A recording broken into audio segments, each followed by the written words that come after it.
네, 월스트리트 모닝 브리핑 함께하고 있습니다. 이번에는 글로벌 인터뷰 진행해 볼 텐데요. 연세대학교 통일연구원 봉영식 전문연구위원과 함께합니다. 위원님 어서 오세요. 안녕하십니까. 네, 최근에 제가 이렇게 쑥 보니까 인도 그 투표 예, 예. 관련해서 방송을 하시는 예, 거를 예, 봤어요. 보셨군요. 저는 예. 인도가 뭐 오늘은 미국 대선 얘기를 항상 하지만 투표를 44일 동안 한다고요? 예. 저는 그걸 일단 듣고서 너무나 놀랐고 이제 뭐 선거 유세를 할 때도 굉장히 다양한 언어로 한다라고 하면서 아 인도가 이렇게 큰 나라인 거를 나라가 선거 이야기를 크고 들으면서 한 표 체감을 한 표가 다 했습니다. 소중하기 때문에 네. 정부 입장에서는 그것을 편의주의를 앞세울 것이 아니라 유권자들이 그 투표권을 행사할 수 있도록 네, 배려를 네. 해야 된다. 이런 것이 원칙이죠. 그렇습니다. 미국은 어쨌든 이제 영어라는 공통의 언어가 있지만 인도는 저는 그 나라 언어가 이렇게 다양한지도 몰랐어요. 예. 근데 이제 영어가 공식 그 국가 언어는 아니죠, 미국에서.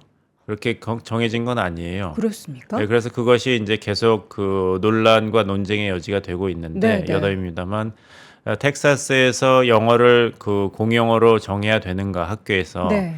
아니면은 정하지 말아야 되는가 그럼 어떤 다양성을 언어로 존중해야 써요? 될까?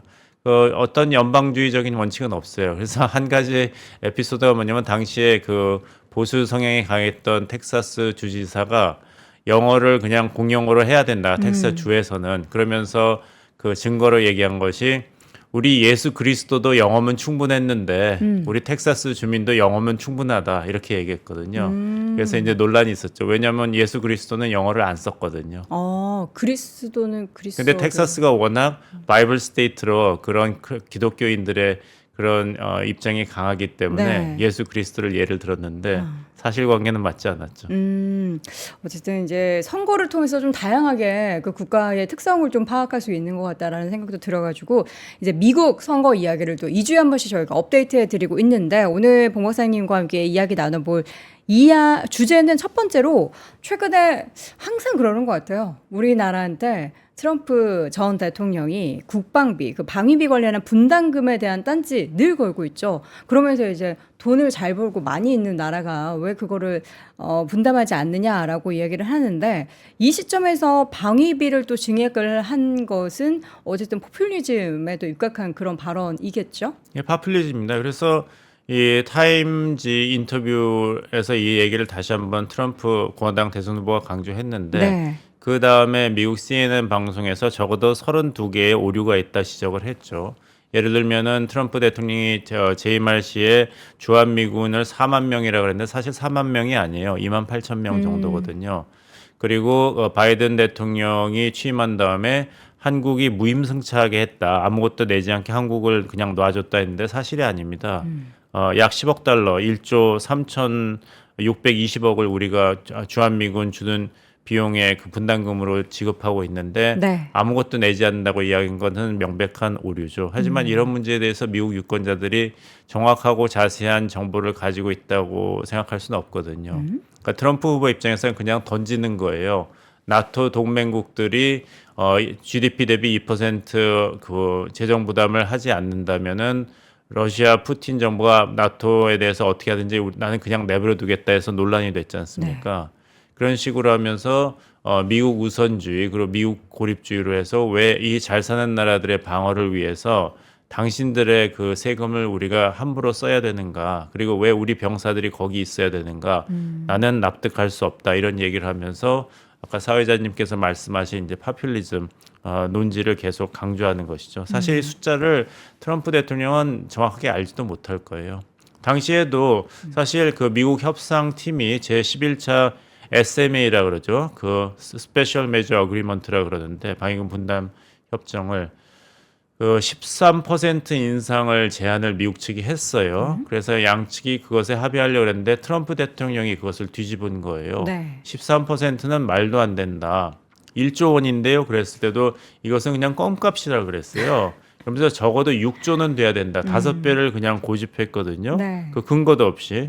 그래서 결국에 가서는 이제 대통령 선거에서 바이든 후보가 승리하고 새로운 대통령이 된 다음에 재협상을 해서 한국과 미국이 11차 방위비 분담금 특별협정을 완결했는데 한국 측이 앞으로 6년 동안에 2021년 대비 13.9% 인상에 이제 합의를 했죠. 그리고 그 당시에 그게 우리 측 입장에서는 사실 문제가 많았는데 지적을 안 했어요. 왜냐하면은 그 이전까지는 그 물가 상승률을 적용한다고 했어요. 그 물가 상승률은 우리나라가 2%를 넘지 않고 또 그 전에는 물가 상승률을 적용하되 연간 상승률이 4%는 넘지 않는다고 못을 박았는데 네. 그것을 우리가 많이 양보해서 물가 상승률을 적용하는 것을 우리 국방 예산 상승률로 바꿨습니다. 그래서 1%, 2% 연간 증가였는데 그것이 6.1%로 확 뛴 거예요. 그 복리가 무섭지 않습니까? 그런 것이 있었고 또 그 하나는 이제 설명이 말이 되지 않았던 게 당시에 정운보 협상대사가 우리 측에 국민들하고 국회한테 설명할 때는 왜 13.9% 인상이냐 했을 때 올해 우리나라 국방비 증가율 7.4%에 인건비 증액폭 6.5%를 더해서 7.4 더하기 6.5니까 13.9%라고 설명을 했는데 제가 그때 지적을 한 게 말이 안 되거든요. 예를 들면 사회자님께서 2023년에 삼성전자에 투자했는데 수익률이 7.4%예요. 네. 현대자동차에 투자한 거는 수익률이 6.5%예요. 네. 그러면 작년에 사회자님의 주식 투자 수익률이 13.9%예요? 아니죠. 아니죠. 네. 근데 정부 설명은 그렇게 했거든요. 올 국방비 증가율 7.4%에 인건비 증액폭 6.5%. 네. 근데 아무도 이걸 지적을 안 했어요. 지적하지 않으면은 그때 분위기는 뭐냐면 너무 트럼프한테 시달렸기 때문에 그냥 그러라고 둬. 예, 문재인 정부에서도 빨리 마무리를 하자 그런 것이었고 6조를 달랐는데 1조 정도면은 되는 거 아닌가 해서 국방 예산 증가율로 하는 걸로 합의를 했고 네네. 또 이제 반대 야당이었던 국민의힘도 안보 보수주의가 강하니까 이게 한미 동맹 문제인데 빨리 잘 넘어가자 이런 기류가 강했어요. 그래서 당시 국민의힘 소속 한기호 의원이 뭐라 그랬냐면은 도널드 트럼프 전 대통령의 터무니없는 요구에 비하면 이 정도면은 전향적이고 고무적이라고 할 수 있습니다고 여당도 그렇고 야당도 그렇고 진보도 그렇고 보수도 그렇고 그냥 넘어갔죠. 그런데 이 협상 만료가 아직 1년 7개월이 남았는데도 네. 재협상 제12차 협정을 시작하는 것은 네. 아무래도 트럼프 대통령 재선이 가능하기 때문에 다시 이렇게 시달리기 전에 다시 장기적으로 협정을 못을 박자 이런 의도가 깔려 있는데 여기서 이제 중요한 것은 무엇이냐면 아까 사회자님께서 국방비, 방위비, 국방 예산을 했는데 나토 동맹국하고 우리나라는 다릅니다. 왜냐하면 나토 국가들은 네. 국방비라는 게 없어요. 왜냐하면 다자 국방주의, 나토 회원이기 때문에 네. 나토에 지불하는 돈이 국방 예산이에요. 네. 근데 우리는 우리 자체 국방 예산이 있으면서도 네. 주한미군 주둔 비용을 또 내는 거 아닙니까? 그렇죠. 그러니까 그것을 구분해서 봐야 돼요. 일본은 발음업 방식으로 협상을 하거든요. 네. 종목을 먼저 정한 다음에 네. 액수를 정하고 그래서 총액에 합의합니다. 네. 근데 한국과 미국은 탑다운 방식이라 그래서 총액에 합의를 한 다음에 그것을 종목별로 어떻게 주고 쓸지를 정하는 것이에요. 뭐가 더 효율적이죠? 다 그 장단점이 일장일단이 있습니다. 있는 근데 거죠? 이제 트럼프 팩터가 굉장히 우려가 되는 건 뭐냐면 사실 주한미군의 주둔 비용에 대해서 한국이 얼마나 부담을 해야 되는가는 굉장히 그 중요한 문제예요. 네. 왜냐하면은 우리가 지급하지 않는 건 뭐냐면은 주한미군이 우리 국가 내 부지 사용하는 것, 그 다음에 주한미군의 봉급, 주한미군이 사용하는 무기와 장비, 주한미군의 군작전 관련 비용 이거거든요. 왜냐하면은 우리가 그 돈을 낸다 그러면 사실상 주한미군에 대한 통솔권도 우리가 행사해야 되지 않습니까? 돈 낸 사람이 행소해. 용병이니까요. 그렇죠. 그래서 이거는 미국 펜타곤도 이건 아니다. 우리 군인인데. 네. 그래서 주한미군의 봉급은 우리가 이런 분담금에 포함을 안 시켜요. 근데 트럼프가 뭐라 그랬냐면 오케이 그러면은 한국하고 미국하고 연합 작전 훈련을 하고 미국이 가끔 가다가 미국의 핵 전략 자산을 한반도에 전개하지 않냐. 그걸 한국 보고 내라는 거예요. 그것을 준비 태세란 명령, 네. 레디네스라 해서 이것을 주한미군 주둔 비용에 대한 한국 분담금에 포함시켜야 된다는 것이 이번 미국 협상팀이 제시하는 어떤 협상 카드이기 때문에 여기에 대해서 우리가 적절하게 이제 대응을 해야 됩니다. 어떻게 보면은 제가 그냥 단순하게 생각했을 때는 일본의 발해방 방식이 저는 더 합리적이라는 생각이 좀 드는데, 왜냐하면 필요한 요소들을 어쨌든 미리 선택을 하고 그런 것들을 이제 같이 협상을 한 다음에 그 총액을 구하는 거니까요. 근데 우리는 일단 돈을 뭐 1조면 1조 뭐 얼마를 줘 하면은 일단 줘야 되고, 그 금액에서 뭐를 또 하게 될지에 대한 또 그 협상을 또 해야 되는 거. 우리는 근데 두 또 번의 이제 협상이 필요할 것 일본 같아요. 측의 방식이 꼭 100% 유리한 것은 아닌 게 한 번 이렇게 종목이 정해지고 나면 네. 그게 계속 남거든요. 아, 그렇죠. 종목이 줄진 않아요. 계속 늘어납니다. 미국이 요구하기 추가가 되는 때문에. 거군요. 예, 그렇기 때문에 잘못 장기적으로 코가 꿰는 네. 그런 또 안 좋은 점이 있기 때문에. 그러니까 트럼프 입장에서는 네. 우리가 이제 훈련하고 하는 것이 다 너희들한테 도움이 되지 않냐. 그러니까 너희가 부담을 해야 된다. 이런 논리인 것이죠. 근데 우리 입장에서는 주한미군의 훈련과 준비 태세를 레디네스를 하는데 네. readiness for what? 준비 태세 어디 뭐 중국에 대한 미국이 훈련하는데 왜 우리가 거기에 대한 비용을 지불해야 되는가? 여기에 대한 주장을 할 수 있는데 미국 측 입장에서는 이제 일단은 강경한 협상 자세를 고수하고 있는 상태입니다. 네. 실제로 미군 뭐 감축이나 이런 국방비 관련해서 증액하는 그 내용들을 미국 국민들이 관심을 많이 갖나요? 그건 아니죠. 굉장히 관심을 이게 안 기술적인 갖는데. 문제이기 네. 때문에 그리고 이런 어마어마한 액수죠. 10억 달러, 1조 이렇게 얘기하지만 사실 미국 국민 개개인에게 느끼기에는 그 굉장히 그 추상적인 그런 사안 아니겠습니까? 네. 아까 말씀드린 대로 한미 간의 11차 방위비 분담 특별협정이 전년 대비 13.9% 인상으로 결정되었다. 그래서 한국 측이 1조 3,600억 원을 주한미군의 분담금으로 지불하게 됐다 했을 때 과연 우리나라 국민 한 사람 한 사람이 그것을 얼마나 느끼겠습니까? 네. 이 사실 그 이런 방위비 증액 관련해서는 계속해서 트럼프가 뭐 후보든 아니면 대통령이 됐든 간에 우리한테는 부담이고 또 문제이기 때문에 이 부분은 뭐 하루아침에 깔끔하게 우리도 그들도 좋은 그런 결론을 얻기는 어려운 것 같고요. 다시 미국 이제 대선 관련한 자세한 소식을 좀 정리해 보도록 하겠습니다.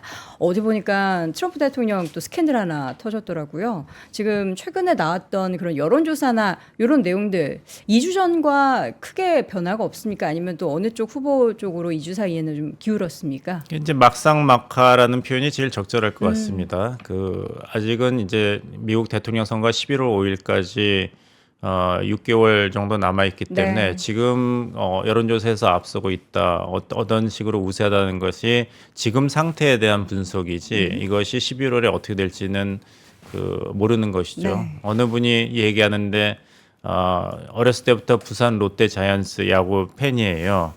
작년에 참 좋았다고. 2023년 시즌 초반에는 롯데가 1등을 달려서 드디어 우승하는 거 아닌가 했는데 결국엔 여름에는 롯데가 고전을 해서 역시 안 되지 뭐 팀 해체해라 이렇게 얘기고 사실 챔피언은 서울 LG 트윈스가 됐지 않습니까? 그러니까 미국 대선도 지금 앞서 나간다 그래서 앞으로 가을 야구 때 어떻게 될지 모르는 것이죠. 그렇죠. 근데 이제 흥미로운 것은 지금 만약 대통령 선거가 오늘 있다면은 네.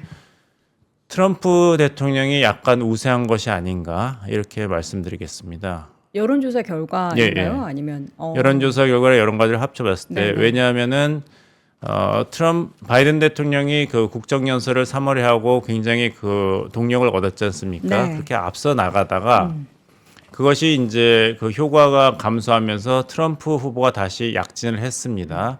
그것이 제가 2주 전에 방송에 나왔을 때 상태였죠. 그때도 만약 그때 미국 대통령 선거가 실시됐다면 트럼프 대통령 당선이 더 유력했습니다.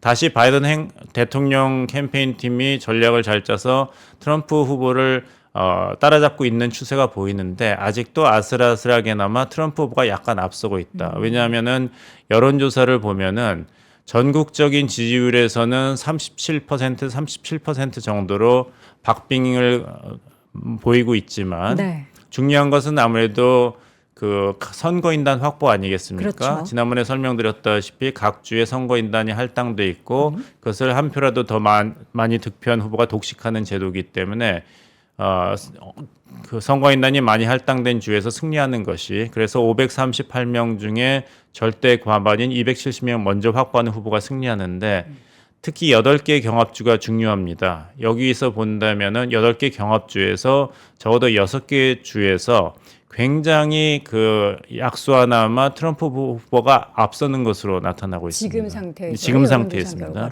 지금 상태입니다. 네. 지금 상태.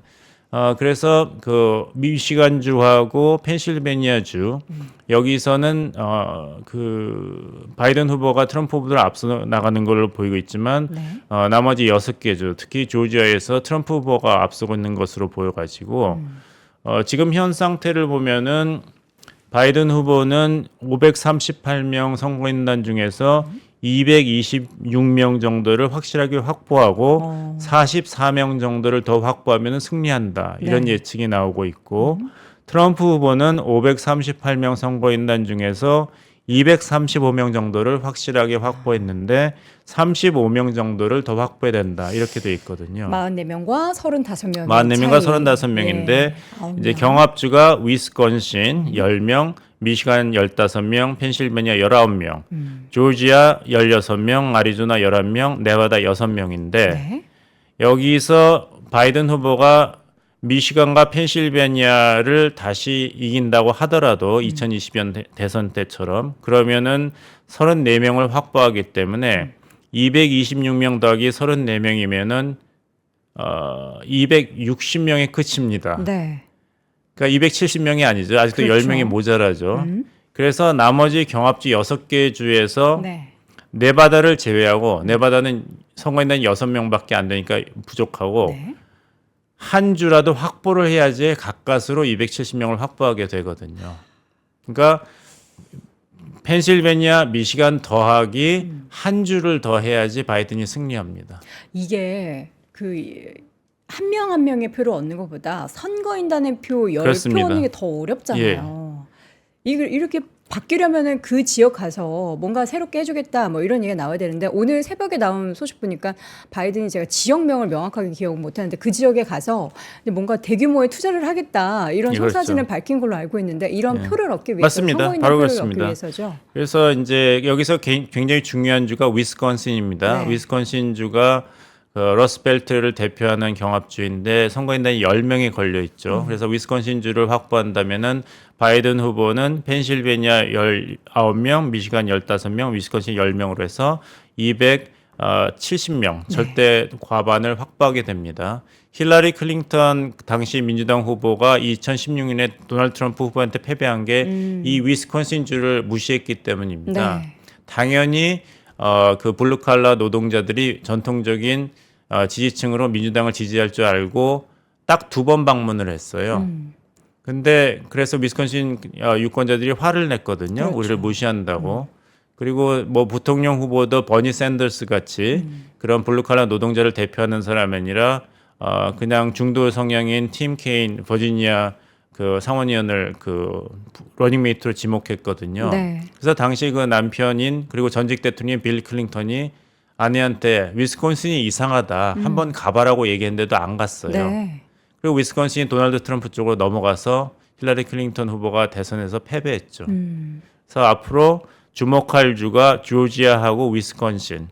이 주가 바이든 쪽으로 갈 것이냐 아니면 트럼프 쪽으로 갈 것이냐. 여기에 앞으로 그 추세의 향방이 걸려 있다 말씀드리겠습니다. 네. 보니까 오늘 아침 그 뉴스도 위스콘신 지역이 맞았습니다. 위스콘신 지역에 지금 마이크로소프트 4조 원 데이터 센터 투자를 강조하면서 표를 얻기 위한 이 10표죠. 위스콘신 10표라서 10표를 얻게 되면은 딱 270표가 270이 됩니다. 되기 때문에 될 텐데 이런 내용이 나오면은 근데 어떻게 표심이 좀 흔들리나요? 투자하겠다. 뭐 글쎄요. 이렇게. 그래도 계속 문을 두드려야겠죠. 아. 문을 계속 두드려야겠고 그래서 이제 백악관과 이제 그 바이든 쪽의 선거 캠페인 팀에서 빌 백베러 재건 프로젝트를 다시 또 이제 선전하기 시작했습니다. 뭐라 네. 그랬냐면은 요람에서 무덤까지 정부가 책임져야 져야 된다. 그래서 바이든 대통령이 지난 선거 때 약속했던 Build Back Better (BBB를) 완성하겠다고 얘기했어요. 그러니까 굉장히 말이 참 재밌는 게 완성했다고 자랑하지는 않아요. 왜냐하면 지금 인플레이션도 굉장히 높고 하기 때문에 그렇게 했다간 유권자들의 그 역반응만을 초래할 뿐이죠. 그렇죠. 그러니까 이런 중요한 작업, 당신을 위한 중요한 작업을 끝내게 해달라 이런 이야기입니다. 그러니까 Build Back Better가 계속 진행되고 있는데 네. 성공했지만 아직 완수된 것은 아니기 때문에 제가 4년 더 해야 재선이 됩니다. 필요하다. 완수하게 해달라 이런 네. 메시지를 시작했습니다. 자, 지난 시간에 저희가 트럼프 대통령 관련해서 이제 부통령 이야기를 좀 더 해주시려다가 시간 관계상 금방 끝내버리게 됐는데 대선 구도에서 트럼프의 부통령이 누가 되느냐가 그때도 이제 주요한 변수 중에 하나라고 말씀해 주셨어요. 어떤 인물이 지금 부통령이 될까요? 뭐 그 실리만 추구한다면은 그 공화당 그 프라이머리에서 경험을 했던 니키 헤일리 네. 전 유엔 대사이자 사우스캐롤라이나 주지사였던 니키 헤일리를 러닝메이트 지목을 하면 될 텐데 네. 너무 앙숙이고 악감정이 쌓였기 때문에 니키 헤일리가 될 가능성은 없다고 봅니다. 니키 헤일리가 러닝메이트가 된다면은 트럼프 후보로서는 굉장히 많은 도움을 받게 되겠죠. 오늘의 적이 내일의 동지가 될 수도 있는 굉장히 건데. 힘들죠. 여성의 그 남부표 그리고 남편이 또 장교이기 때문에 네. 전통적인 이제 안보 지지층도 잡을 수 있고 한데 니키 헤일리는 절대 안 된다는 얘기를 트럼프 후보가 몇 번 했거든요. 네. 근데 이번에 인디애나 그 공화당 그 프라이머리에서 이제 결과는 상관없습니다만 트럼프 후보 당선이 이제 기정사실화 됐기 때문에 반란표가 많이 나왔잖아요. 21.7%가 니키 헤일리 후보를 찍었어요. 결과가 아무 상관이 없는데도. 네. 그러니까 트럼프 후보에 대한 불만이 이렇게 표출이 된 거죠. 그래서 지난번에 말라하고에서 트럼프 대통령이 무슨 리얼리티 쇼 하듯이 7명의 부통령으로 고려하고 있는 정치인들을 쫙 줄을 세웠잖아요. 네. 굉장히 트럼프식이죠. 근데 그 중에 한 명이 이제 부통령이 될 것이다. 이제 쇼를 시작했는데 네. 누구냐면 마크 루비오 플로리다 상원의원, 제이디 벤스 오하이오 상원의원, 팀 스캇 사우스캐롤라이나 상원의원 흑인입니다. 앨리스 스테파닉 하원의원, 바이런 도너스 하원의원, 그리고 더그 버검 노스다코타 주지사, 크리스티 노엠 사우스다코타 주지사 이렇게 7명 중에 한 명을 고르겠다고 했는데 부통령 러닝메이트로 할 때 중요한 것이 뭐냐면 트럼프한테는 첫째는 충성도예요. 자기한테 충성할 것이냐. 그쵸. 지난번에 마이크 펜스는 잘했죠. 이 충성도 시험에서 중요한 것이 내가 2020년 대선을 도둑 맞은 것을 인정하느냐 이런 질문을 꼭 했대요. 저녁을 같이 먹으면서. 여기에 어떻게 대답했느냐가 결정이 돼 있겠죠. 두 번째는 낙태입니다. 네. 트럼프 후보는 낙태는 그 연방 차원에서 법으로 결정한 것이 아니라 각 주가 결정하는 것이 좋겠다고 했는데 이것이 전통적인 공화당 보수주의자들의 심기를 건드렸습니다. 너무 약하다고. 네. 그래서 그렇다고 낙태 문제에서 절대 금지를 표방하는 러닝메이트를 지목하면은 여성 유권자와 중도층이 공화당 측에서 이탈하게 되거든요. 그래서 이게 큰 딜레마입니다. 도널드 트럼프 후보한테는. 두 번째는 이제 트럼프 후보가 위험하다는 평판이 공화당 내에 있기 때문에 그 중심을 잡아줄 수 있는 믿음직한 사람을 이제 부통령 후보로 지목을 해야 되는데 지난번에 마이크 펜스가 그 역할을 충실히 했죠. 네. 굉장히 믿음직한 이런 이해가 과거에도 있습니다. 조지 W. 부시가 이 공화당 대선에 나왔을 때 정치인이 아닌 이전 국방장관 딕 체니를 지목했어요. 그러면서 내가 외교안보에 대해서는 부족하지만 딕 체니가 이것을 메워줄 것이다. 그리고 전통적인 공화당 가치를 지킬 것이라는 것을 딱 알려줬고 2008년에도 바락 오바마가 대선 후보로 됐을 때 그 36년 동안에 민주당 소속으로 상원 의원을 했던 조 바이든을 러닝메이트로 지목했지 않습니까? 네. 그러니까 내가 좀 외교안보랑 정치 쪽에서 경험이 부족해 보일지라도 조 바이든이 메워줄 것이다. 이런 메시지를 던진 것이죠. 그래서 부통령 후보는 대선 후보의 장점을 살려주면서 단점을 가려주는 그런 역할을 해야 됩니다.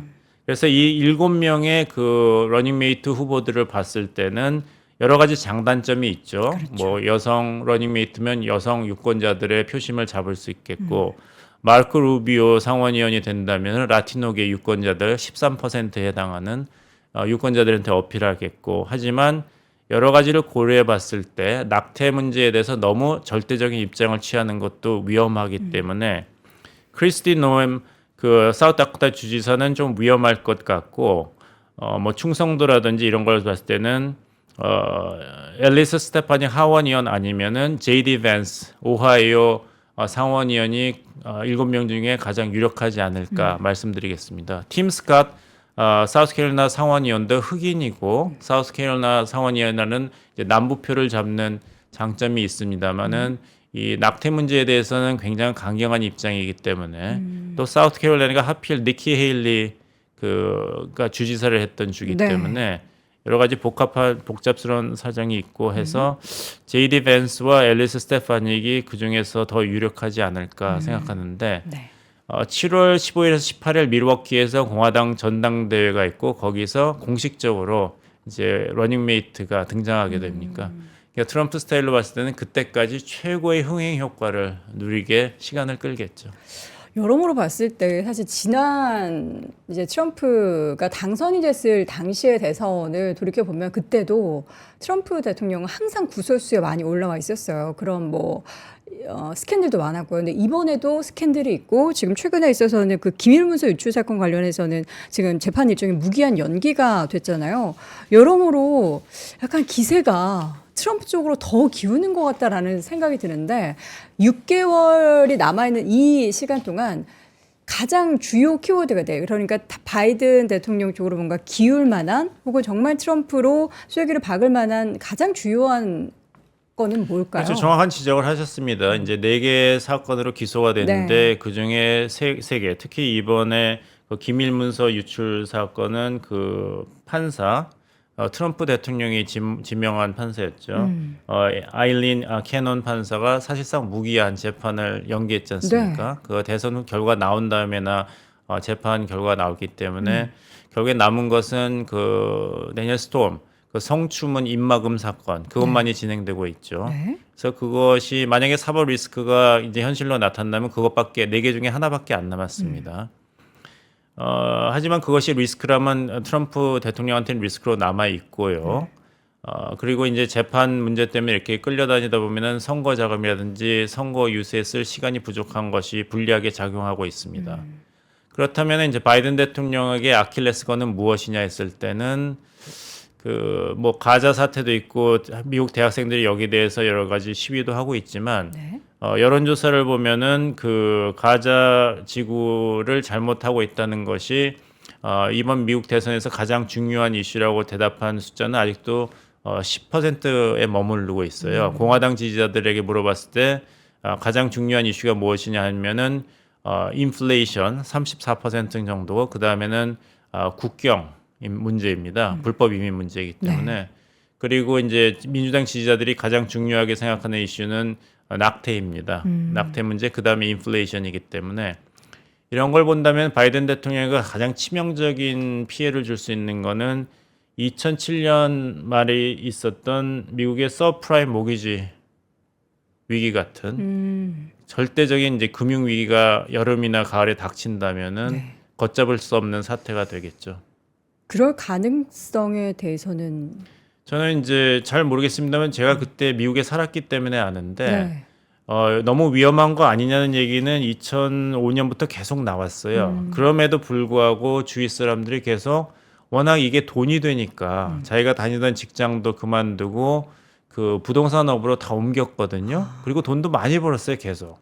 그때 나온 얘기가 이렇게 이게 언제까지 갈 것이냐, 너무 위험하지 않냐, 너무 위험하지 않냐. 서프라임인데 네. 대출을 받을 수 있는 그런 자격이 안 되는데 그 위험성을 떠안고 높은 이자율로 대출을 받은 건데 언젠가는 이게 터지지 않을까 했지만 그때 얘기가 뭐냐면은 대통령 선거가 걸렸기 때문에 결국에는 정부가 이런 것이다. 위기 사태가 나게 놔두지 않을 것이라는 얘기했는데 대선을 앞두고 터졌죠. 리만 브라더스가 파산하고 그러니까 이제 모르는 겁니다. 네. 미국 경제도 어떻게 될 것인지. 그러니까 지금 사실 계속해서 작년부터 그 금융시장에 조금 뭔가 균열이 생기는 그런 상황이 연출이 되는데 그게 올해 안에 6개월 안에 혹여라도 터지게 되면 확실히 이제 바이든 쪽에 있어서는 기대를 좀 접어야 그렇죠. 되고 서프라임 모기지 크라이시스가 2017년 말에 터졌는데 사실 시작은 2004년부터인가요? 그 초저금리 정책을 철회하기 시작했지 않습니까? 네네. 그러니까 모기지 이자가 점점 올라갔고 그쵸. 그 위험성이 이제 높아지기 시작했는데 그때만 하더라도 설마 했죠. 네. 이게 뭐 트럼프 얘기가 훨씬 더 좀 유리하게 작용이 되는 것 같아서 추가적으로 이게 정말 판세라 뒤집어질 만한 그런 뉴스가 전해지지 않으면은 트럼프가 될 것 같다는 생각이 좀 많이 드는데 우리 봉 박사님은 어떻게 좀 지금 생각을 하실까요? 다시 말씀드립니다만은 네, 모르는 6개월 거다. 선거에서 6개월은 정말 영법이기 거다. 때문에 이제 봄 야구랑 가을 야구가 틀리지 않습니까? 그 야구 얘기 때문에 우리 또 롯데 팬분들이 예. 너무 마음이 아프시답니다. 예. 근데 한화 이글스 팬도 계시지 않습니까? 한화 얘기도 잠깐 예, 예. 하시더라고요. 그러니까 정말 그 야구는 시즌을 봐야 되고 시즌 끝나고 나서도 이제 코리안 시리즈에서 어떻게 될지 또 모르는 거기 네. 때문에 경합주 다시 말씀드립니다만 위스콘신, 조지아, 미시간, 펜실베니아인데 여기서 바이든 대통령은 미시간과 펜실베니아는 꼭 잡아야 되고 네. 거기에 조지아나 위스콘신 둘 중에 하나는 더해야만 승리할 수 있습니다. 그러니까 이렇게 녹록한 판세가 아니기 때문에 그렇죠. 거기서 바이든 대통령이 후보로서 앞으로 얼마나 적극적으로 투자하고 활동하는 것을 주목해 보시면 판세를 읽는 데 도움이 될 것입니다. 네. 사실 뭐 우리 지금 뭐 우리는 미국인이 아니니까요. 바이든이 되든 트럼프가 되든 사실 상관이 없다라고 여길 수도 있는데 누가 되느냐에 따라서도 우리나라를 대하는 정책들에 대해서 좀 달라질 수 있기 때문에 우리가 이 부분들도 계속해서 지켜봐야 될 상황인 것 같습니다. 자, 2주에 한 번씩 업데이트해 드리고요. 2주 뒤에 또 다른 또 미국 대선 관련한 이슈로 돌아오도록 하겠습니다. 글로벌 인터뷰 오늘 이 시간 연세대학교 통일연구원 봉영식 박사와 함께했습니다. 고맙습니다. 감사합니다. 자, 월스트리트 모닝 브리핑 목요일 순서 오늘 모두 전달 드렸습니다. 내일도 저희는 금요일, 벌써 금요일이 돼서 많이 아쉬운데 6시에 어김없이 돌아오도록 할 테니까요. 여러분 6시부터 함께해 주시고요. 오늘도 고맙습니다. 투자 마스터들의 세심한 케어로 건강한 투자 습관을 만드세요. 6월 가격 인상 전 마지막 구독료 할인 혜택도 놓치지 마세요. 3프로 멤버십, 3프로 앱에서 확인하세요.